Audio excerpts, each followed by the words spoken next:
Folks, welcome to the Jake Feinberg Show, and just having a ball here in Koreatown with an amazing musician and teacher, Nadene Rasmussen. Welcome to the Jake Feinberg Show. Thank you for having me, Jake. Can you talk about, it's a little bit of what we were talking about off camera, but it's about the need for women to be individual thinkers. Can you riff on that? And how your journey has led you to where you are today? Yes.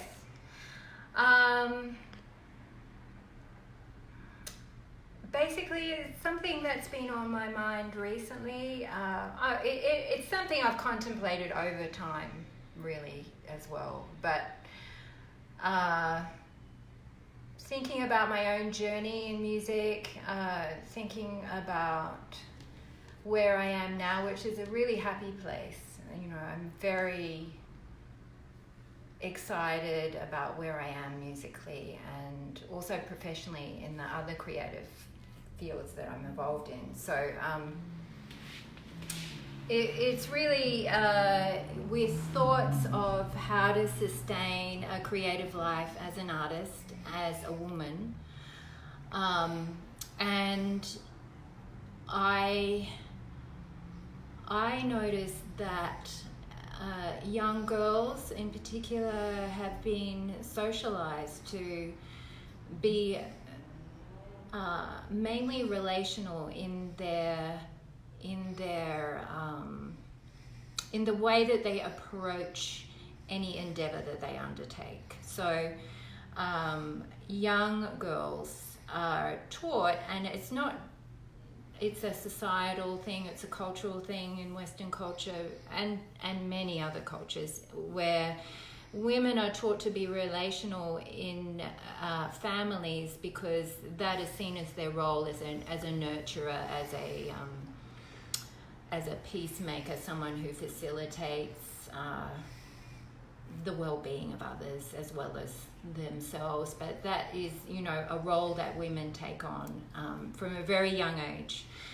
And so when you are a creative person and you are searching for a way to express yourself, it's very important to develop your own sense of self. So the natural inclination of young women, particularly teenagers,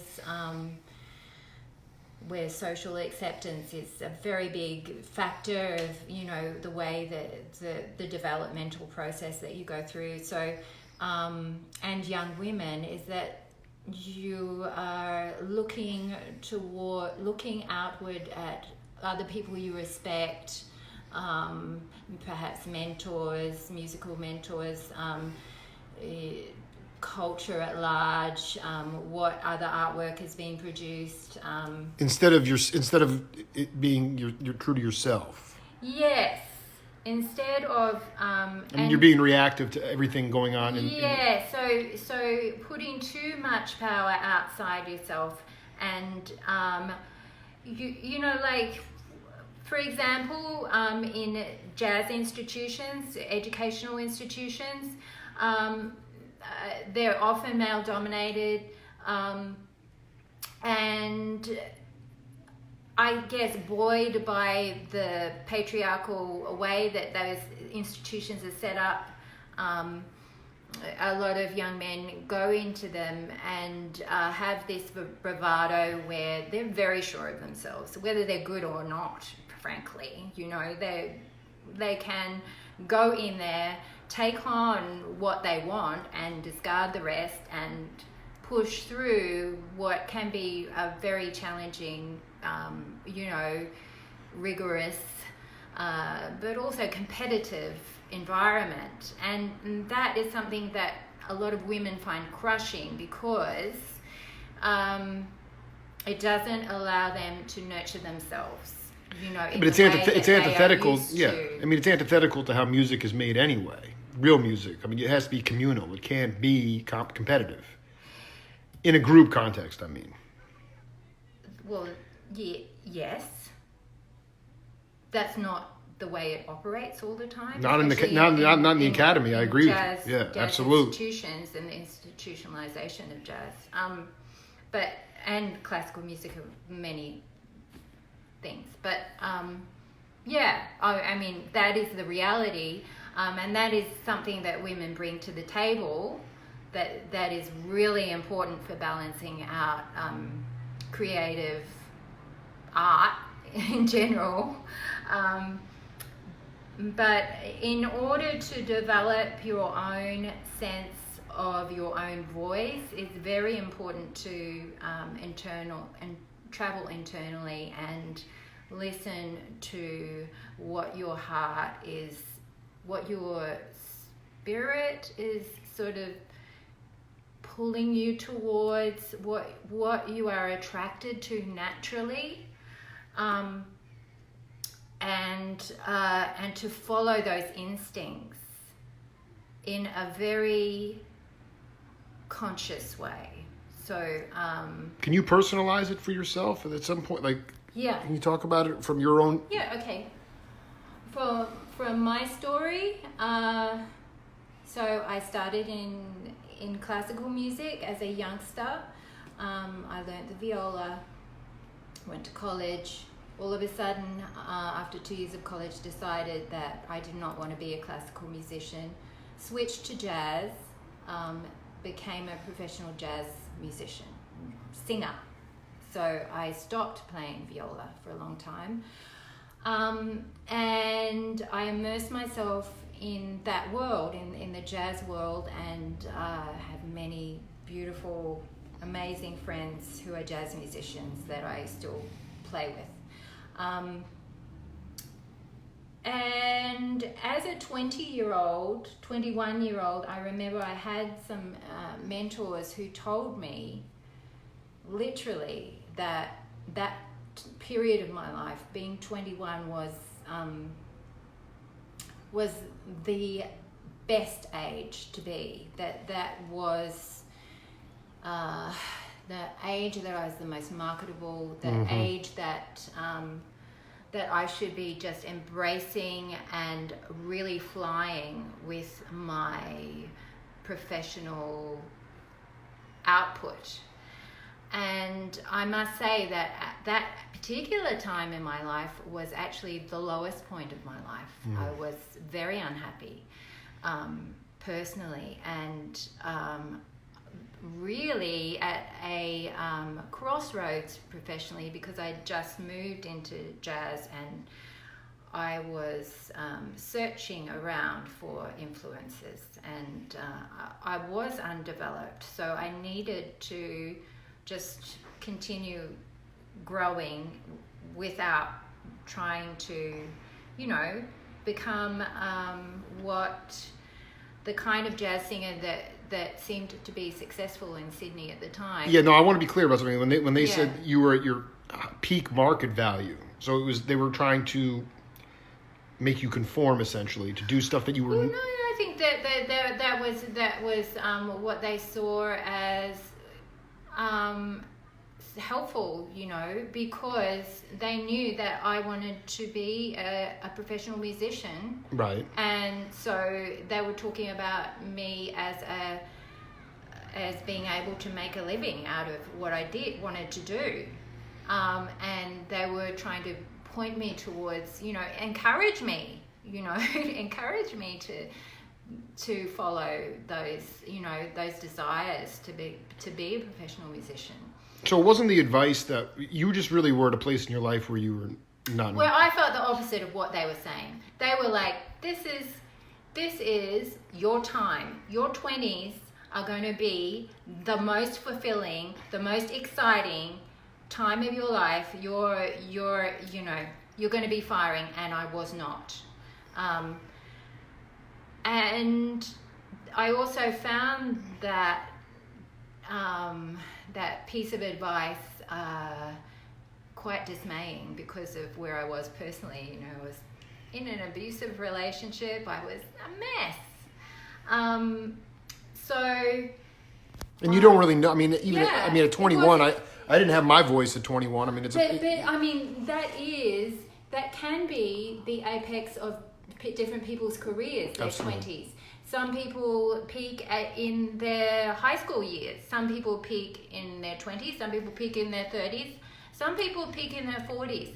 And my experience is that my 40s have been the most incredible time. And I actually expect that to continue because I've actually found my path, my creative path, and I'm on that, and I feel I'm working towards that. And to me, that is the most important thing, and that I continue to express that creative path that is very individual and just unique, and to offer that as an example of well, you know, you can be any age and you can express yourself, however, with whatever tools you have available. And I think that's a really important message to offer and to share, because really the most fulfilling time of my life has just begun. And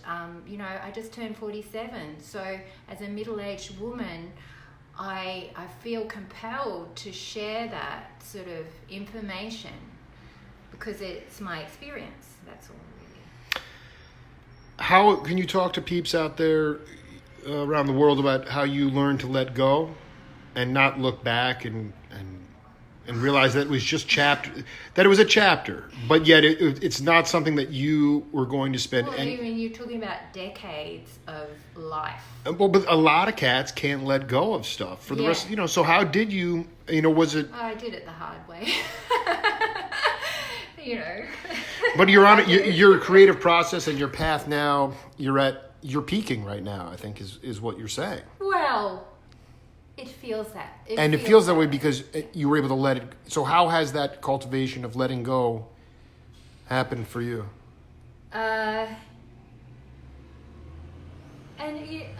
guess that this is part of a woman's journey, often too, a creative woman's journey, and we are all creative. I want to really classify that. Every single one of us is creative. So at different ages of life, you have these different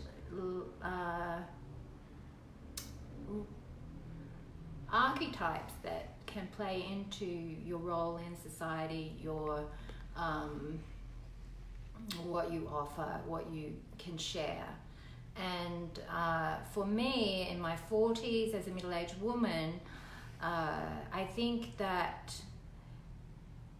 I have just come into what is often termed as chromedom, and that is, I mean, it's not as, it's actually really beautiful. It sounds like... How do you spell it? Chromedom. That's all right. You know, it doesn't have the greatest connotation.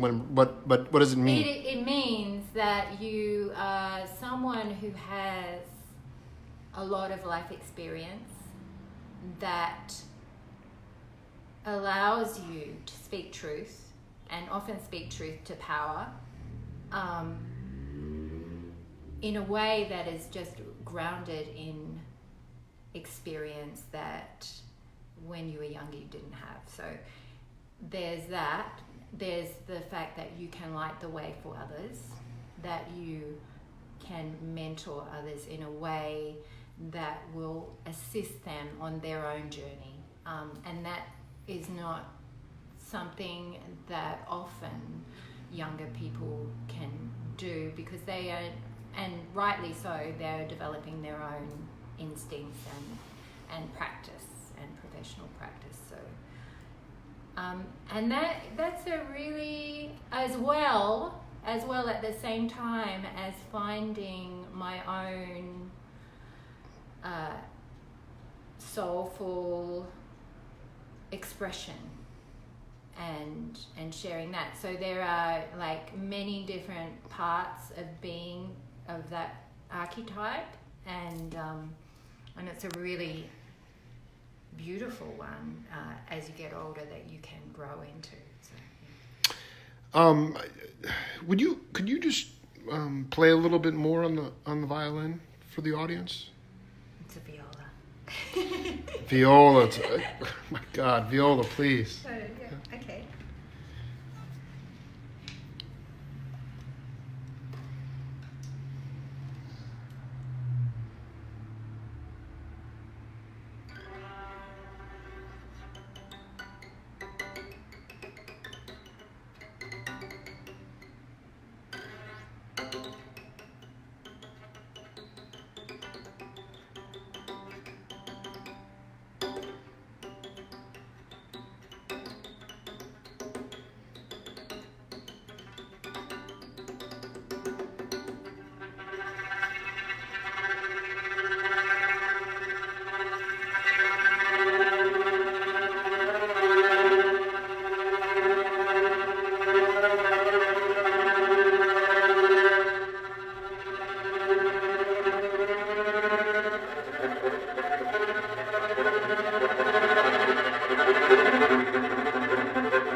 Was there?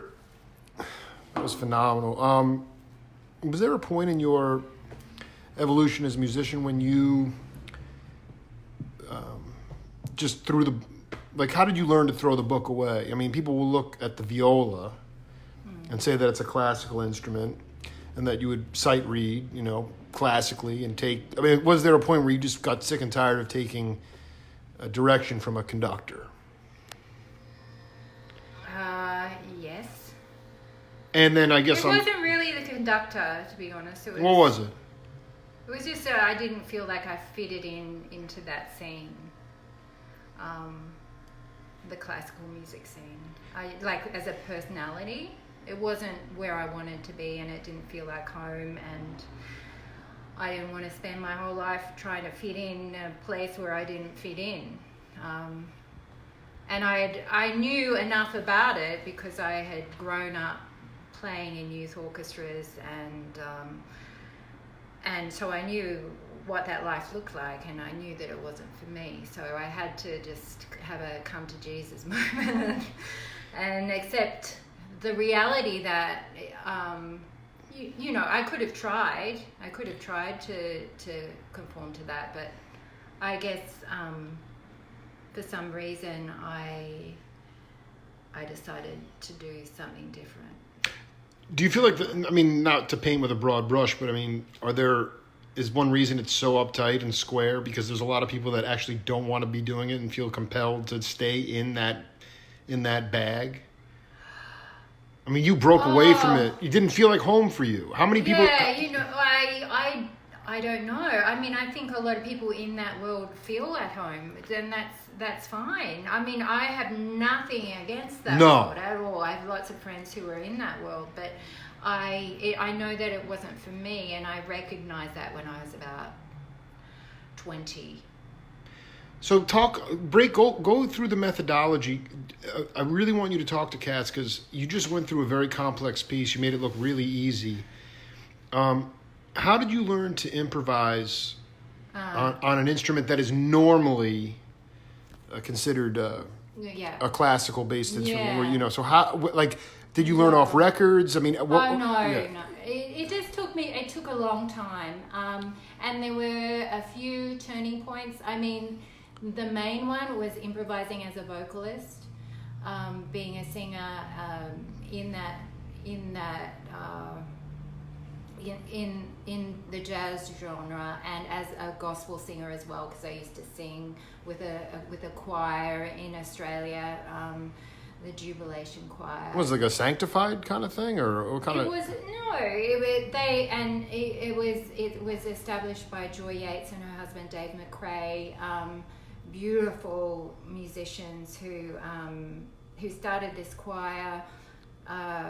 Basically for Joy students. I was a student of Joy and a singing student, and so I joined that, and we sang a lot of gospel. Her background was in television. She, you know, in Europe, in London, and she'd traveled the world singing backing vocals and other projects that she did, like Pacific Eardrum and all different things. So how did that relate to the improv on the viola, the jazz singing? So it took years. It took years to marry the two, and I didn't play the viola for many years. I just put it down after my time studying in the conservatorium.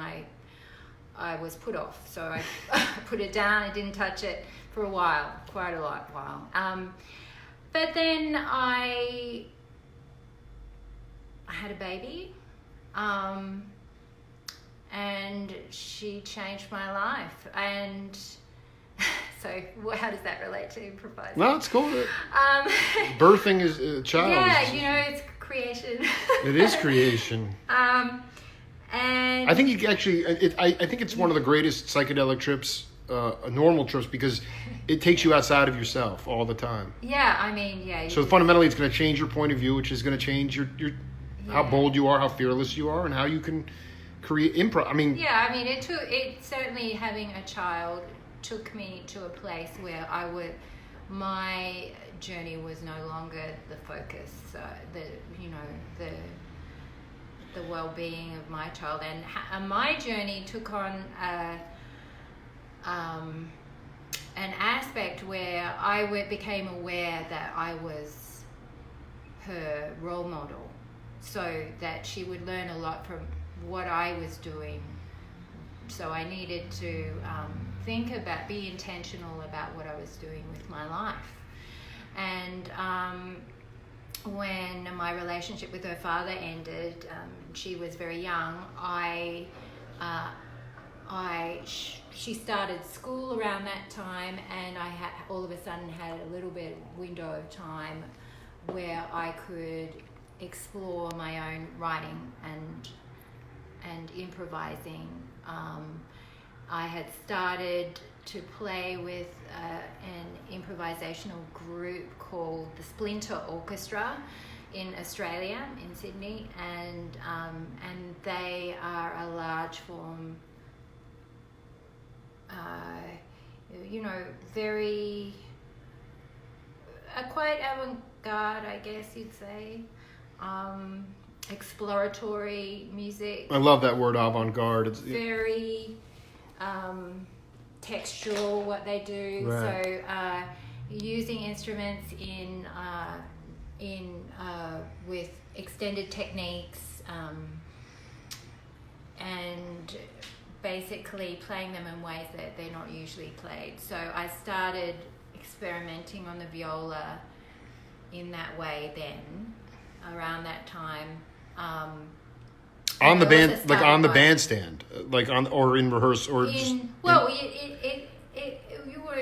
wouldn't call it a bandstand. You would more say that we did sort of performances that were like installations almost, where people would be sitting with their the mouthpiece of their clarinet and be making noise. It's like Sun Ra or something. Noise, yeah, it's out. Noise-based stuff, and just gorgeous, free improvisation with very little direction and just based on listening to each other. So that was the beginning of my sort of start of improvising on the viola.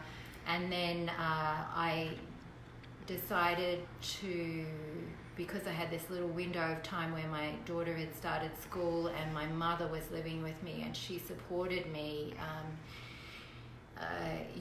in practical ways with helping me look after my daughter. And I had some time to think about what I wanted to do in life, and I decided I wanted to do an album. This had been something that had been my, a dream. So I started on that project, and most of my friends were amazing improvisers in Australia, and jazz musicians. So I just pulled on them. I met a friend who was a producer who collaborated with me a little bit on how I could pull my project together, and improvising on the viola became a big part of that, as well as my singing and songwriting. So and also organising these little ensembles to improvise in the way that I direct them around the music and also them just doing what they do best. So it was a wonderful experience. So you never really comped anybody. It was more just experiential in order to develop your own sound and your own... Yeah. That's beautiful. Yeah, and I do think of myself as as more of an individual artist. I like when I play in groups. And I have an amazing, exciting ensemble that I'm involved in now, David Ornette Cherry's Organic Notes. So that's a group of improvisers who play together, and basically David's music, but there's so much freedom in that, and everyone can just express themselves in their own way, but it is very much an ensemble as well. So that's an exciting current project that I'm involved in. Can you talk about a specific experience of being a conduit for your students, inspiration to your students at school? I'm glad that you are in a position to be giving back. I don't know if that's even the right word, but you're basically part of the link in the chain and the lineage of music. And Gratitude, in my mind, is the attitude. And I just wanted you to talk a little bit about. I wanted you to talk about that. If you give it personalize it to your teaching, because it is with after all the paperwork is said and done, and all the gossip and all the stuff that doesn't matter. What's left is the authenticity. Oh, and there's just so many examples of that in my teaching job.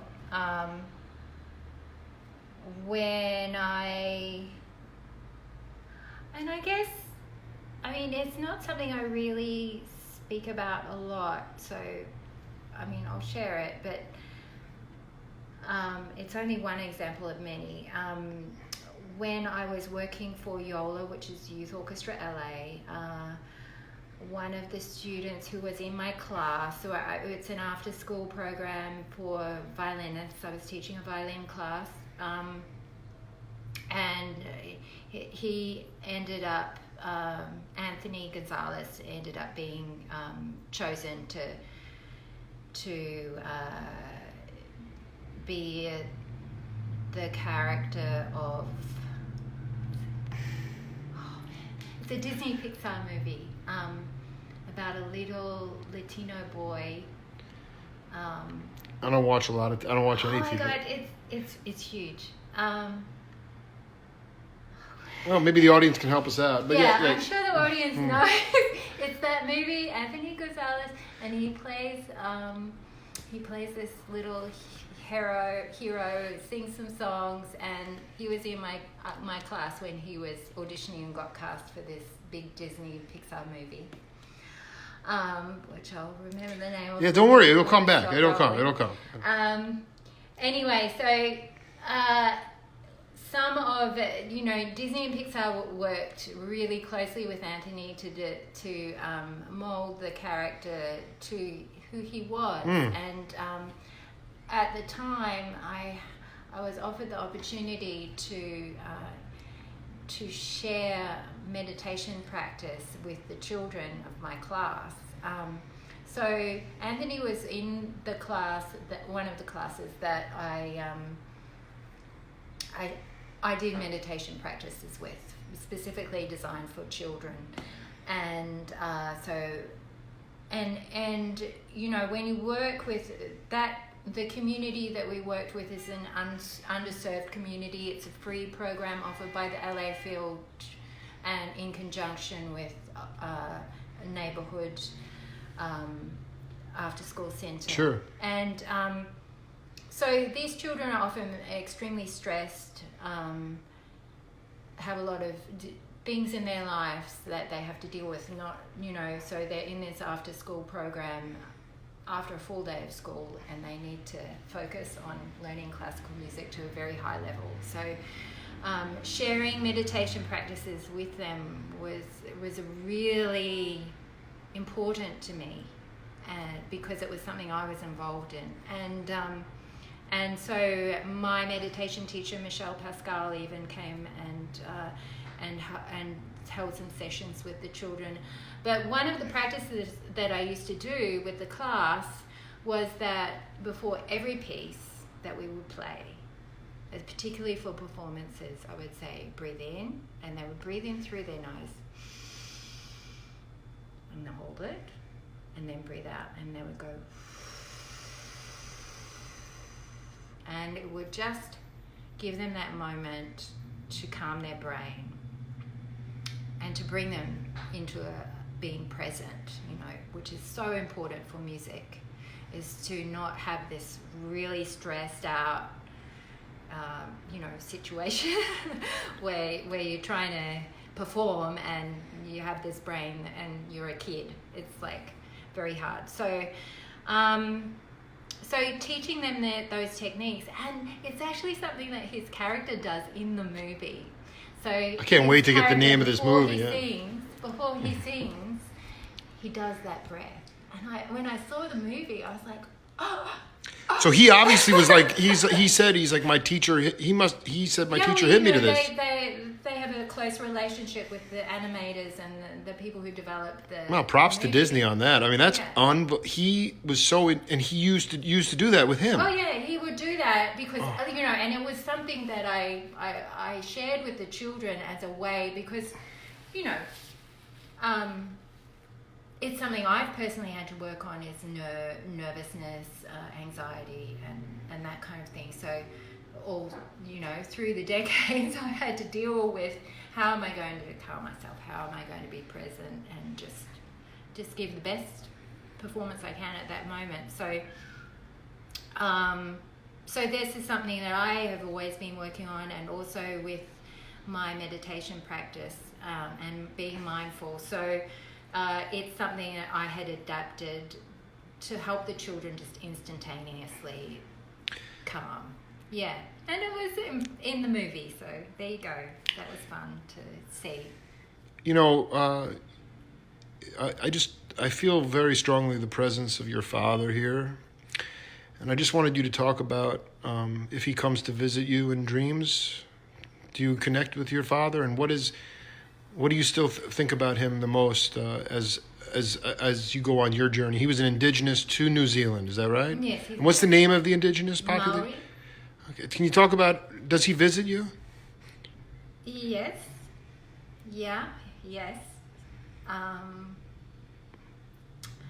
I feel his presence. You know what it is? Here's the point. I want to take this full circle because we talked about young women advocating for themselves, not buying into the relational qualities that we've talked about.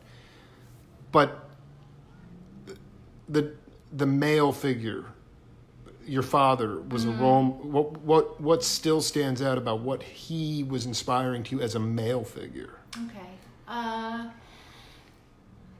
That's a really interesting question.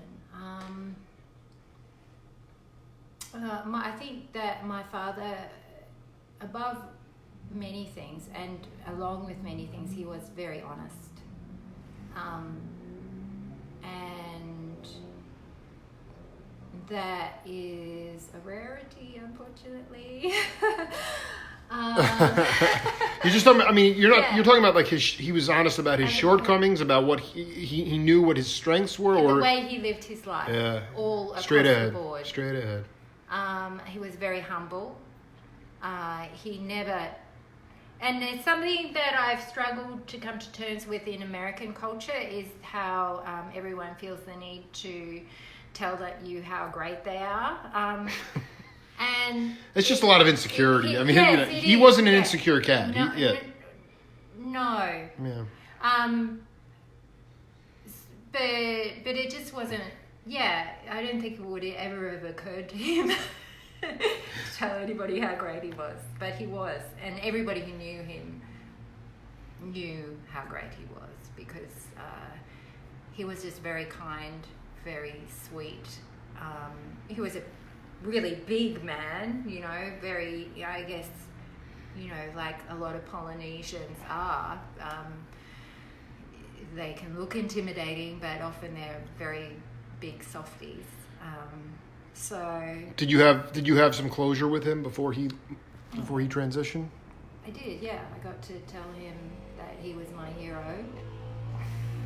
So I'm really glad I got to do that because even while he wasn't conscious, I felt that he heard that and took that on, and it's one of those things that you don't really say enough to the people who you love most, that kind of thing. Can we finish this segment with a mantra? Could you do one for peace? Yeah.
Patanjalim Pranjaliranatosmi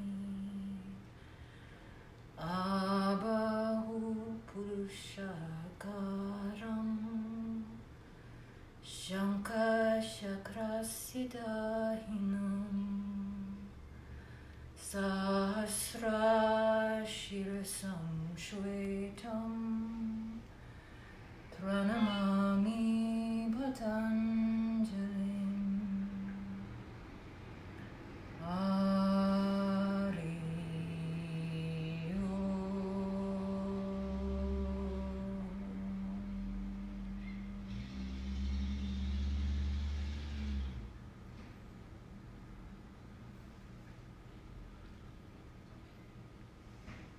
Thank you for blessing us today, Nadene. It's the Jake Feinberg Show. I'll see you later.